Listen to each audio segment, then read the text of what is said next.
Marcos capítulo 8, a partir do versículo 21, eu peço perdão a você por começar a leitura numa passagem anterior à leitura principal, né? E aí, no final ali da sessão do capítulo 8, desse que fala do fermento dos fariseus, vem aí o versículo 21, e nós vamos ler do 21 até o 38, que diz assim, preste atenção, ao que Jesus lhes disse, vocês ainda não compreendem? Então chegaram a Betsaida e lhe trouxeram um cego e pediram a Jesus que tocasse nele. Jesus, tomando o cego pela mão, o levou para fora da aldeia, então cuspiu nos olhos do homem e, impondo-lhes as mãos, perguntou, você vê alguma coisa? O homem, recuperando a visão, respondeu, vejo pessoas, mas elas parecem árvores que andam. Então Jesus novamente pôs as mãos sobre os olhos dele, e o homem, passando a ver claramente, ficou restabelecido, e distinguia tudo de modo perfeito. E Jesus o mandou para casa, recomendando-lhe, não entre na aldeia. Então Jesus e os seus discípulos foram para as aldeias de Cesareia de Filipe. No caminho perguntou-lhes, quem os outros dizem que eu sou? Os discípulos responderam, uns dizem que é João Batista, outros dizem que é Elias, e ainda outros dizem que é um dos profetas. Então Jesus perguntou, e vocês, quem dizem que eu sou? Respondendo Pedro, lhe disse, o Senhor é o Cristo. Então Jesus os advertiu de que a ninguém dissessem tal coisa a seu respeito. Então Jesus começou a instruir-lhes que era necessário que o Filho do Homem sofresse muitas coisas, fosse rejeitado pelos anciãos, pelos principais sacerdotes e pelos escribas, fosse morto e que depois de 3 dias ressuscitasse. E isto ele expunha claramente. Então Pedro, chamando à parte, começou a repreendê-lo, mas Jesus, voltando-se e vendo os seus discípulos, repreendeu Pedro e disse, sai da minha frente, Satanás, porque você não leva em consideração as coisas de Deus, e sim as dos homens. Então, convocando a multidão e juntamente os seus discípulos, Jesus lhes disse, se alguém quer vir após mim, negue a si mesmo, tome a sua cruz e siga-me. Pois quem quiser salvar a sua vida, a perderá, e quem perder a vida por minha causa e por causa do Evangelho, esse a salvará. De que adianta uma pessoa ganhar o mundo inteiro e perder a sua alma? Que daria uma pessoa em troca da sua alma?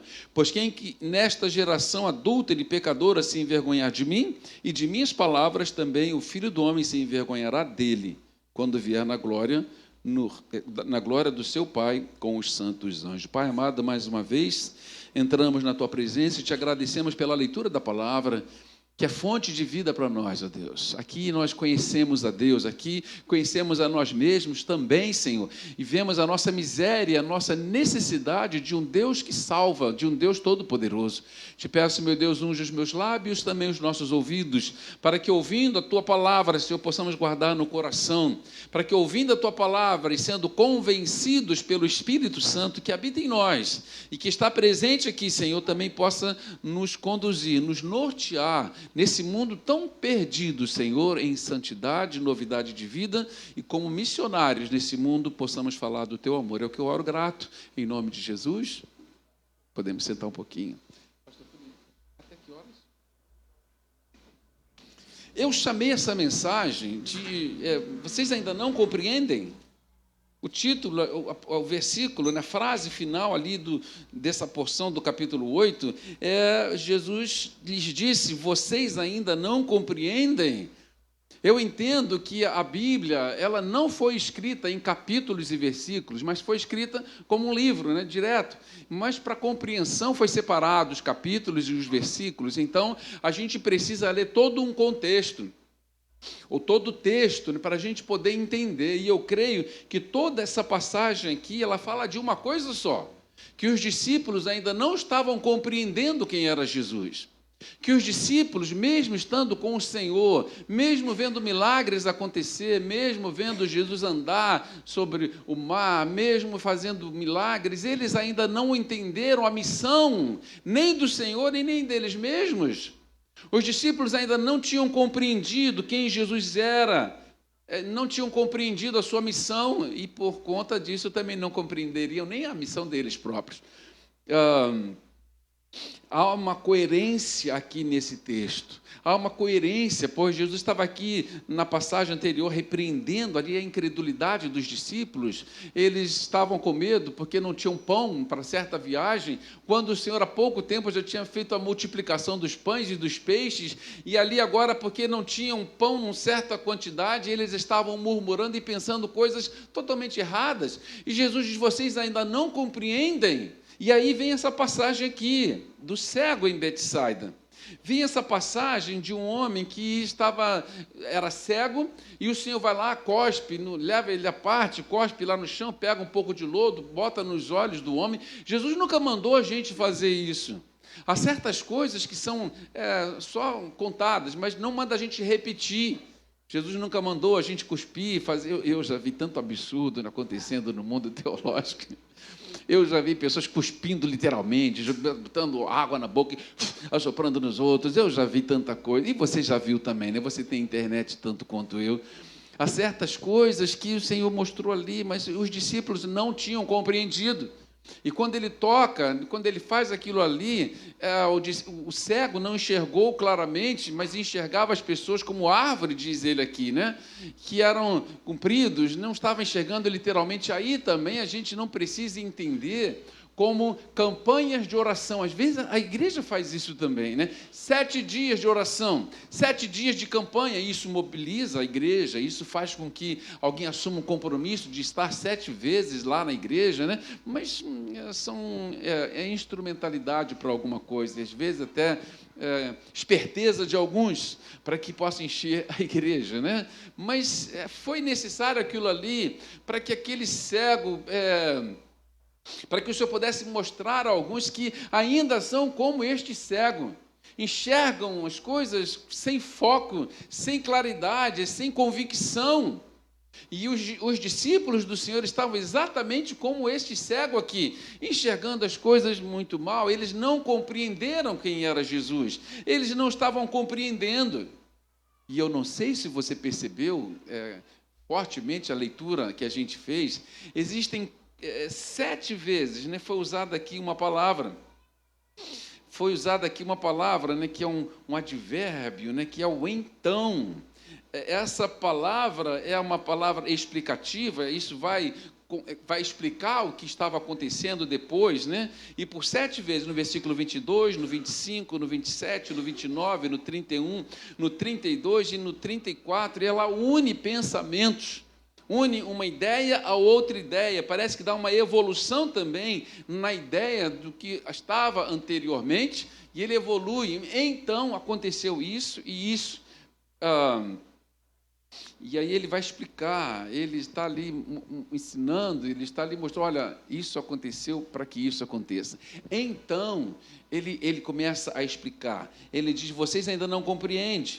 E aí vem o primeiro então. Então chegaram a Betsaida e lhe trouxeram o cego. E depois vai dizer, então, cuspiu nos olhos. E então Jesus e seus discípulos foram às aldeias. E vai vir aqui essa série de, então, evoluindo o pensamento, evoluindo ali as ideias. E ele entra aqui neste cego. Vocês não compreendem. Então, explicando, ele entra, ele sai de uma teoria e ele parte para uma prática. Ele explica, fala aos discípulos que eles não estavam compreendendo, e Jesus vai mostrar praticamente. Parece que Marcos, né, que fez ali, colocou os textos aqui, né, ele explica, ele sai da teoria e vai para a prática. Olha, este cego, ele não enxergava claramente. Esse cego começou a enxergar um pouquinho, mas foi necessário que o Senhor ainda continuasse com ele, e ele voltou a enxergar claramente, assim como na vida da gente. Há pessoas que chegam na igreja e elas assumem, né, um compromisso com o Senhor e acham que pronto, já são líderes, já sabem mais do que o pastor. Elas pensam que já sabem tudo da Bíblia ou tudo da vida. Eu lembro que assim que a gente começou a implantar na Nova Vida o CETEB, nós aprendemos primeiro lá no presbitério, e depois o bispo mandou que a gente ensinasse na igreja. Os pastores começaram a ensinar na igreja. E os pastores que não tinham muito tempo pediam diáconos que estudassem e passassem ali a mensagem. E quando ele ensinou isso, tinha um diácono na igreja, muito meu amigo, muito querido, muito sério nas coisas de Deus, mas ainda não tinha compreendido claramente. E quando o pastor falou do seminário que a igreja estaria começando, ele disse, eu não preciso fazer este seminário. Eu já conheço a Bíblia toda, eu já conheço tudo, eu não preciso fazer esse seminário tolo, irmãos. Cada vez que a gente aprende um pouquinho, você percebe que ainda tem muito à frente para aprender. Cada vez que você conhece a palavra, mais ainda a gente tem que estudar e conhecer a palavra. Mas alguns acham que já são o supra-sumo, alguns acham que já são expert e acham que podem todas. Não é assim, irmãos. Um homem disse, eu sei que nada sei, né? Eu preciso aprender mais. E uma música tão bacana do Kleber Lucas diz, eu preciso aprender mais de ti, né? Eu preciso aprender mais de Deus. Eu preciso compreender mais, pois o que a gente conhece é tão pouquinho. São gotas diante de um oceano. E o Senhor então passa ali para esse cego que enxergava nubladamente, que enxergava turvamente, mostrando que assim também eram os discípulos ali diante dele. E aí Jesus, então, passa por uma outra parte. Ali a confissão de Pedro. Então Jesus e os seus discípulos foram para as aldeias de Cesareia, de Filipe. No caminho perguntou-lhes, quem os outros dizem que eu sou? É um pequeno catecismo que Jesus queria ensinar ali aos seus discípulos. O catecismo é feito de perguntas, os catecismos antigos eram feitos de perguntas e respostas, e Jesus pergunta, quem diz o povo que eu sou? E aí os discípulos disseram, uns dizem que você é Elias, outros dizem que é Jeremias, ou alguns dos profetas. E Jesus pergunta, mas você, Pedro, quem você diz que eu sou? E aí Pedro, num ímpeto, Pedro demonstra, né, ser muito apressado, ele demonstra ser muito afoito, ele demonstra ser muito precipitado nas coisas, e ele então, num ímpeto, ele diz, tu és o Cristo, Filho do Deus vivo. Ele responde claramente, ele responde ali, né, com uma revelação do próprio Espírito Santo. Jesus diz isso para ele, olha, não foi carne e sangue que revelou isso para você, mas o meu Espírito, mas o próprio Deus revelou isso para você. Pedro fala com uma convicção muito grande, com uma certeza muito grande. Estas coisas são importantes também, a gente às vezes tomar atitudes, ir à frente de alguma coisa. Às vezes há pessoas que não querem, eu sempre fui assim, né, se ninguém quer fazer, eu vou e faço o serviço. Lá em casa, eu que lavo a louça, e eu aprendi alguma coisa com o meu discípulo amado, o pastor Felipe. Sério, irmãos, ele chegou para mim uma vez e disse, pastor, comprei algo que me abençoou tremendamente. E eu falei, qual Bíblia foi, pastor Felipe? Qual parte teológica? Ele disse, eu comprei uma máquina de lavar louça. Pastor, uma benção, eu boto lá as louças da máquina e botei lá em cima da pia e tal, e ela funciona, que é uma maravilha. Gente, eu fiquei com tanta inveja. Estou brincando, né? Que eu fiz isso, eu comprei uma máquina de lavar louça um tempo depois, fizemos obra lá em casa e preparei um espaço para lavar louça. É a melhor coisa do mundo, Luciano, pode comprar que vale a pena, né? E é só você pegar, aí alguém diz, pastor, mas tem que tirar o lixo todinho, tem que tirar, tem que passar... Não precisa nada disso, só tem que tirar o lixo, porque tem que tirar, e depois você bota, às vezes, até panela, você pode botar panela, pastor Felipe, bota panela, é uma bênção. E lá em casa eu não sou o cozinheiro, não, mas eu sou o que vem depois, né? Eu não gosto de ver pia suja, irmão. Eu não gosto de ver louça na pia, então pego tudo, boto lá na máquina e em 5 minutos já está tudo a pia limpa, né? E lá a máquina trabalhando para a gente. Então o trabalho sujo é comigo lá em casa.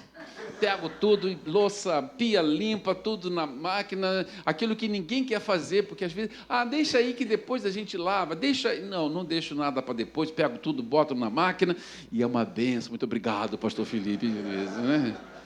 Mas nesse ímpeto da gente fazer alguma coisa, da gente tomar atitudes, até somos precipitados em algumas coisas, mas a gente tem que aprender o bom senso e o equilíbrio também. Eu aprendi isso, a ouvir as pessoas, a ouvir os bons conselhos. Pastor Felipe falou aqui do sítio que a gente comprou lá em Teresópolis, um lugar maravilhoso. Você vai ter oportunidade de conhecer, aliás, o pessoal aqui do Anil e Praça Seca não pagam quase nada, né? É cortado os valores ali, porque vocês são nossos filhos, né? E aí, eu não estava pensando em comprar sítio, não é hora da gente comprar sítio, irmãos, não é hora da igreja comprar isso. E aí eu fui pregar na igreja de Lote 15, lá com o pastor Josenildo, e aí conversando, ele falou, não, porque eu aceitei ficar aqui na igreja, mas o sítio eu não vou ter condições de cuidar. E eu falei com o pastor John e assumiram lá um compromisso da venda do sítio. Eu falei, quem sabe, né? Quero ir lá ver, quero conhecer e tal, há um pensamento. Mas quando eu vi, quem já foi lá no sítio? Alguns, né? Gente, é um lugar maravilhoso, é muito bonito lá. Paisagem, né? As instalações, é tudo. Quando eu cheguei lá, eu falei, eu não tenho condições de comprar isso. Não vai dar. Eu pensei, já fiquei meio assim, porque o Josenildo, e aí, pastor, já pensou na proposta? Como é que eu vou propor? Porque algo que eu pensava fosse 3 vezes mais do que a gente tinha pago, né? E aí eu, tal, quem sabe... E aí, orei, a gente coloca diante de Deus, o pastor John também estava ali à frente da igreja para a gente administrar, a igreja do Bispo Weber, que está em estado de coma há 2 anos, uma igreja que está passando as suas dificuldades, eles não tinham condições, e aí ele me falou quanto o pastor tinha pago há 10 anos atrás, quanto eles estavam pedindo e não estavam conseguindo vender, e eu fiz a minha proposta assim, achando que impossível, né? E aí a proposta chegou num valor acessível, um valor que a gente podia pagar, uma propriedade de 12 mil metros quadrados, em Teresópolis, um lugar assim, muito bacana ali também, e a gente deu uma entrada, estamos pagando 50, em pagar um imóvel em 50 vezes. Quem faz isso, né?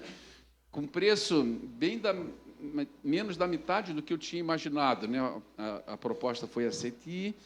Mas, mesmo assim, eu convoquei pessoas, os conselheiros, pessoas que estão junto comigo, pessoas sérias, pessoas que são dizimistas também, contribuem, pois essa pessoa que contribui, ela também zela pelo cuidado da igreja.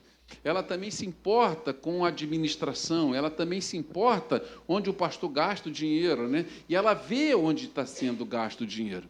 E aí os irmãos que eu consultei, pastor, pode fazer, vale a pena. E aí eu cheguei para a igreja 2 semanas depois, falei, irmãos, a gente está querendo comprar esse imóvel e tal, e mostrei as fotografias, e eu perguntei, quem acha que a gente não deve comprar? Eu acho que muita gente, ninguém faria isso, né? Nenhum pastor faria isso, mas eu gosto de consultar, o pastor Felipe também faria. E eu perguntei, quem acha que a gente não deve comprar? Se você acha que a igreja não deve comprar, levante a mão. Uma irmã levantou a mão, e eu achei ela tão corajosa. Eu achei ela uma serva de Deus, muito fiel a Deus também, no seu dízimo. Então, foi sincero, irmãos. Muitos dos irmãos que não levantaram a mão gostariam de ter levantado. Mas ela levantou a mão, pastor, eu acho que o senhor falou que não deveria comprar. Eu falei, irmão, eu respeito muito você. Vocês são muito importantes para a gente, mas... Olha que nós hoje aqui somos 400 pessoas, então uma pessoa entre 400, você foi vencida, então a igreja vai comprar o sítio, e aí a gente começou o processo de compra, mas respeitando a posição da irmã, claro, né? Mas a gente tem que ouvir os conselhos. Eu não fui impetuoso a tomar decisão sem ouvir pessoas junto a mim, pessoas que estão juntos, né? Os pastores ali também. E aí Deus deu para a gente, irmãos, um maravilhoso espaço que a gente... Ano passado, nós pagamos 50 mil reais de aluguel num sítio, um sítio muito bom também. E agora a gente paga 25 mil por mês em algo que é nosso. Pesa. Não era a hora, mas você tem que sentir um mover de Deus, você está entendendo isso? Um pulso de Deus para tomar decisões, para ser corajoso. Pedro fez isso. E ele disse, tu és o Cristo, Filho do Deus vivo? E o Senhor disse, parabéns, muito bem, meu filho, isso mesmo, você falou tudo certo, eu sou o Cristo, mas não fala isso para ninguém. E eu fiquei pensando, por que Jesus disse isso? Ele disse, né, lá no versículo 30, então Jesus os advertiu de que a ninguém dissessem tal coisa a seu respeito, porque eles não tinham compreendido, irmãos. Você viu lá o versículo primeiro que eu li? vocês ainda não compreendem. Sabe que a pior coisa que existe para um pregador é quando você fala sem convicção de algo. É pregar o evangelho sem ter conhecimento de causa, sem ter conhecimento ali da parte correta das Escrituras. É você falar meias verdades. É você não ter o conhecimento do Senhor, de andar com Jesus, de compreender quem Ele é. E você tem que ter muito cuidado ao tomar decisões se você não conhece o Senhor. Jesus disse para ele: não fala para ninguém, porque certamente eles seriam envergonhados. Certamente ia aparecer alguém que conheceria mais da teologia, que ia conhecer mais da história, e ia falar para eles os absurdos que já tinham acontecido em nome do Senhor. Certamente alguém ia falar e dizer: olha, já teve outro que disse que era o Cristo, e outros que já fizeram milagres, porque havia isso também. Não é só na igreja que acontecem milagres, não, irmãos. Nos lugares mais absurdos que você pode ir, vai ter alguém que vai curar a dor de cabeça de alguém, alguém que vai dizer que foi curado lá no espiritismo, lá numa promessa, e acontece isso mesmo. Mas um grande teólogo disse que ele rejeitaria qualquer coisa, qualquer benefício que fosse dado a ele, mas que rejeitasse o Cristo, né? Que mesmo que fizesse milagres todos os dias, ele rejeitaria aquele ensinamento. Se Jesus não fizer, irmãos, nós não devemos aceitar coisa alguma que não venha das mãos de Deus. E Jesus disse: olha, vocês ainda não compreendem, vocês estão enxergando como este cego, turvo, vocês estão enxergando as coisas erradas. Pedro, você falou certo, mas não fale ainda para ninguém, porque ainda não chegou a hora, porque o Espírito Santo ainda não foi derramado sobre vocês, porque vocês ainda não estão convictos, porque vocês ainda não têm poder dos céus para isso. Não fale ainda, vai chegar a hora. E ele vai dizer: vai em Jerusalém, lá o Espírito Santo vai ser derramado. Ele vai falar isso, mas o discípulo ainda não estava pronto para aquilo ali. Não fale ainda, mesmo você tendo esta convicção, mesmo você que tem essa convicção, cuidado, porque o Espírito Santo ainda não veio sobre você, você ainda não tem o Espírito Santo, vocês ainda não compreendem, porque enxergam o mal. Ainda veem as pessoas como árvores, ainda enxergam as coisas turvamente, ainda enxergam as coisas sem foco. Vocês ainda não estão preparados para isso, por falta de entendimento. A Bíblia diz que o povo de Deus é destruído por falta de conhecimento, por falta de entendimento, por falta de focar em Jesus. Vocês ainda não compreendem. Então Jesus pergunta nesse catecismo: quem vocês acham que eu sou? Para ver a atitude, era uma atitude correta, muito bem, mas ainda tem mais algo vocês a receberem. Vocês ainda vão passar, algo ainda precisa acontecer, uma promessa ainda do Pai precisa estar acontecendo. Pior do que não conhecer bem Jesus, pior do que não conhecer Jesus é conhecer mal. O nosso Cristo não é o mesmo Jesus que a legião da boa vontade prega por aí afora. O nosso Jesus não é o Jesus que o espírita fala e prega às vezes tão bonito sobre ele. Nós precisamos conhecer a Jesus de fato e de verdade, andar com Jesus. Vi o testemunho do nosso irmão aqui, né? Nas angústias, no sofrimento da semana, mas nós precisamos estar com o Senhor mesmo quando as coisas não vão tão bem, irmãos. Nós precisamos servir ao Senhor mesmo quando as coisas não vão tão bem assim. Jesus mostra que eles não estavam entendendo ainda quem ele era, entendendo a missão. Pedro não tirou um 10. Você viu o que aconteceu logo depois? Jesus começou, aí vem o outro então, né? No versículo 31. Então Jesus começou a ensinar-lhes que era necessário que o Filho do Homem sofresse muitas coisas, fosse rejeitado pelos anciãos, pelos principais sacerdotes, pelos escribas, fosse morto e que depois de 3 dias ressuscitasse. Jesus apresenta o Evangelho. É importante que eu morra para que vocês vivam. É importante que eu sofra todas essas coisas. Então, Pedro, chamando à parte, começou a repreendê-lo. Mas Jesus, voltando-se, vendo os seus discípulos, repreendeu Pedro e disse: sai da minha frente, Satanás, porque você não leva em consideração as coisas de Deus, e sim as dos homens. Poucas vezes alguém foi tão elogiado e foi tão exortado. Certamente Pedro não estava possuído pelo demônio. Satanás não tinha possuído Pedro, né? Mas estava ali influenciando, estava ali tentando contra o próprio Senhor, usando Pedro. E às vezes Satanás usa pessoas bem pertinho da gente. Satanás usa pessoas bem próximas a nós, que não estão possessas por um espírito imundo, mas estão sendo usadas por ele. E Jesus diz para Pedro: olha, arreda Satanás. Você não cogita das coisas de Deus. Arreda Satanás, porque você cogita das coisas do mundo. Pedro ainda não tinha compreendido. Veja, né, como a gente pode estar tão bem na igreja, está falando até das verdades do Senhor, mas nós precisamos ser humildes, cada vez mais buscar as coisas de Deus.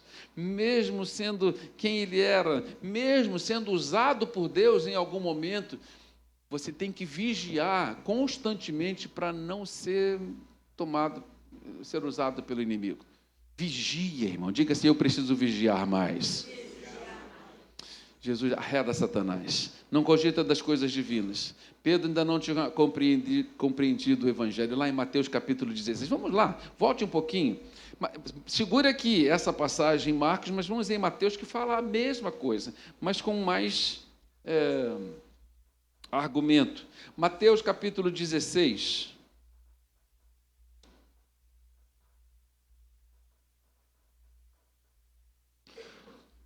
Pedro ainda não tinha compreendido. Mateus 16, versículo 21 a 23.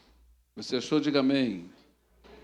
Diz assim: desde esse tempo, Jesus começou a mostrar aos seus discípulos que era necessário que ele fosse para Jerusalém, sofresse muitas coisas nas mãos dos anciãos, dos principais sacerdotes e dos escribas, fosse morto e ao terceiro dia ressuscitasse. Então Pedro, chamando à parte, começou a repreendê-lo, dizendo: que Deus não permita, Senhor, isso, de modo nenhum lhe acontecerá. Mas Jesus, voltando-se, disse a Pedro: sai da minha frente, Satanás. Você é para mim uma pedra de tropeço, porque não leva em consideração as coisas de Deus, e sim a dos homens. Veja que Pedro usa até o nome do Senhor, né? Que Deus não permita isso. Há pessoas com tão boa intenção, tenta contra nós para não fazermos as coisas de Deus. Há pessoas que até em nome de Deus vêm e falam dos seus argumentos. Pedro usa até o nome do Senhor e diz: isso não acontecerá. E se isso não acontecesse, nós estaríamos perdidos e mortos dos nossos pecados. Se Jesus não morresse na cruz, nós estaríamos perdidos. Se Jesus não desse a sua vida por nós, meus irmãos, nós estaríamos nas trevas e esses 2000 anos de histórias perdidos, porque Jesus não teria morrido. Mas o Senhor chega para Pedro, repreende: você ainda não compreende, vocês ainda não compreendem isso. Ele convoca a multidão, versículo 34, voltando lá em Marcos, né? Convoca a multidão dos discípulos: quem quer vir após mim, a si mesmo se negue, toma a sua cruz e siga-me. Quero falar para você que a nossa cruz não é o nosso cônjuge, que não é a esposa, não é alguém que está doente, que a gente tem que lidar, não é a sogra, mas é a nossa própria vida, irmãos. É seguir a Cristo de todo o nosso coração, mesmo quando as coisas não vão tão bem assim. Mesmo quando a gente passa pelas perdas, pelas dificuldades, mesmo pelas angústias. Jesus sofreu, irmãos. Ele disse: no mundo vocês terão, mas eu venci o mundo, ele disse. É necessário isso, é necessário conhecer o Senhor, é necessário tomar a cruz e seguir o Senhor, é necessário seguirmos o Senhor sem ficar lamentando e murmurando das coisas. E aí a irmã Mary, Lúcia, né, chegava no gabinete e disse que foi no aniversário de uma pessoa muito querida, né, com 90 e poucos anos, mas com uma alegria de servir ao Senhor muito grande, com as perdas, falava das perdas, mas a alegria do Senhor, né? Alguns perdem a doçura no sofrimento. Sabe que há pessoas que abandonam a igreja pelas perdas, há pessoas que acham que o fulano é um fardo que ela tem que carregar e acha que Deus não levou em conta. Sabe o que eu aprendi ontem? Que idolatria é tudo aquilo que você peca para conseguir. Que você é capaz de pecar para conseguir aquilo que você quer. Isso é idolatria, quando você idolatra algo. Mas é também quando você peca porque não conseguiu. Quando você peca porque perdeu algo. É quando você é capaz de negar ao Senhor por uma perda, você está idolatrando algo. Nós precisamos ser, eu vou falar lá na freguesia hoje à noite, né, ter a plenitude no Senhor. É sermos do Senhor por inteiro, com as perdas e com as vitórias, com aquilo que a gente tem e com aquilo que a gente não tem, servir ao Senhor. Aqueles discípulos estavam andando com Jesus já há tanto tempo, mas seu conhecimento teórico, e faltava ainda alguma coisa. Meus irmãos, faltava para aqueles discípulos coragem, faltava aqueles discípulos serem cheios do Espírito Santo. Mary falava assim, e a irmã cheia do Espírito Santo, ela dançava e ela gritava, louvado seja o Senhor. Nós precisamos ser cheios do Espírito Santo. Nós precisamos ser cheios de Deus para não deixarmos a situação perder o controle. Ou perder só para Jesus, entregar nas mãos do Senhor. Nós temos que servir ao Senhor nas perdas, nas dificuldades, nas lutas, nas aflições. O Senhor continua sendo o mesmo, irmãos. Aí em Atos dos Apóstolos, o Senhor vai dizer, vocês serão revestidos de poder, vocês receberão poder ao descer sobre vocês o Espírito Santo, e aí vocês serão minhas testemunhas, tanto em Jerusalém como em Samaria, e até os confins da terra. Vocês serão cheios do Espírito Santo e receberão poder para testemunharem. Vocês serão cheios do Espírito Santo para discernir os Espíritos. Vocês serão cheios do Espírito Santo para crer. O dom da fé vem com o Espírito Santo que age na vida da gente. Vocês vão ser cheios do Espírito Santo para testemunhar em qualquer lugar que vocês forem, que Jesus Cristo, sim, Ele é o Filho de Deus. E aí Jesus vai dizer que você vai estar diante de autoridade, de reis, e você vai falar, e ninguém vai resistir àquilo que você vai falar, porque é o Espírito Santo que vai falar através de você. Porque é cheio do Espírito Santo, a gente tem poder para orar pelos enfermos, a gente vai ter poder lá em 1 Coríntios, capítulo 12, fala dos dons do Espírito Santo, para orar e as coisas começarem a acontecer na tua vida, ou não, mas isso não vai abalar a sua fé, você vai anunciar as grandezas do Senhor, você vai ser um missionário. Certo teólogo, pregador, ele usou uma frase muito preciosa, e eu acho que eu já até falei ela aqui para você. Todo cristão, ou ele é um missionário, ou ele é um impostor. Ou nós recebemos a missão do Senhor para seguir em frente, para pregar, para anunciar, para enfrentar os nossos medos, as nossas angústias, as nossas perdas. Nós somos missionários para ir em frente com a missão que recebemos de tomar a nossa cruz, a nossa vida e seguir a Jesus, ou nós somos impostores e ainda não compreendemos de fato quem é o Senhor. Qual é a sua situação? A Bíblia diz que o homem cheio do Espírito Santo, ele vai ter o domínio próprio. É um fruto do Espírito. Ele vai ter alegria, ele vai ter amor, ele vai ser... essa graça vai ser constante. Lá em Pedro diz, né? Associe com a vossa fé. Não só uma fé abstrata, né? Não, eu creio, mas é uma fé que avança, irmãos. Associe com a vossa fé a virtude, os dons que você tem. Com a virtude, o conhecimento, com o conhecimento, o domínio próprio, com o domínio próprio, a perseverança, com a perseverança, a piedade, com a piedade, a fraternidade. É isso que a gente faz aqui, com a fraternidade, o amor. E essas coisas existindo em nós e aumentando. E isso aumenta, irmãos, cada vez que a gente se aproxima de Jesus, cada vez que a gente conhece Jesus, mais vontade a gente tem que estar de estar com Ele. Os discípulos ainda não estavam compreendendo. E aí o Senhor passa mostrando para ele, olha, vocês são como aquele cego que enxergou nublado e precisavam mais de estar com o Senhor. Vocês ainda não compreendem quem eu sou. Pedro não compreende nem o Evangelho, nem que Cristo, falando a verdade ali para ele, eu vou morrer, eu vou para Jerusalém, vou ser morto, crucificado, as autoridades vão me prender. E Pedro disse, Deus não permitirá isso. Se foi o próprio Deus quem levou Cristo para a cruz, irmãos. A cruz não foi um acidente na história. A cruz foi um projeto, foi um plano de Deus. Foi para nos salvar que Jesus morreu na cruz do Calvário. Foi para que quando Cristo ressuscitasse, subisse aos céus, Ele derramaria Ele nos daria do seu Espírito. E aquele que tem o Espírito de Deus tem liberdade. E aquele que tem o Espírito de Deus, esse tem poder para testemunhar em qualquer lugar que ele possa ir. E aí sim, nós vamos compreender mais um pouquinho das coisas de Deus. E aí sim nós vamos ter o dom da sabedoria, o dom do conhecimento, o dom da fé. E essas coisas precisam aumentar cada vez mais na gente. Ninguém recebeu a fé ou o conhecimento, pum, de uma vez só. Mas você precisa estar online. Acho que eu estou. Para fazer isso, você precisa estar online.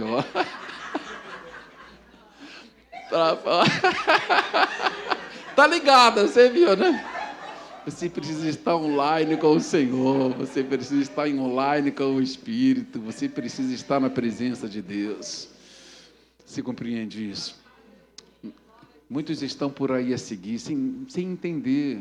Muitos estão seguindo o Cristo da Legião da Boa Vontade, dos Mormons e de tantas outras coisas. E estão cegos, seguindo outros cegos. Mas cheios do Espírito Santo, nós vamos compreender, ter o discernimento, que aquilo é de Deus e que aquilo não é de Deus. Você entende isso? Nessa fraternidade, na comunhão, numa igreja sólida, numa igreja séria, não ficar correndo por aí atrás de novidades, não é bom isso, mas permanecer onde Deus coloca a gente, e você está num lugar muito seguro, para adorar a Deus, para seguir o Senhor e para pregar onde você estiver, que não há outro Deus, não há outro Senhor. Pastor Felipe, vem aqui orar por nós.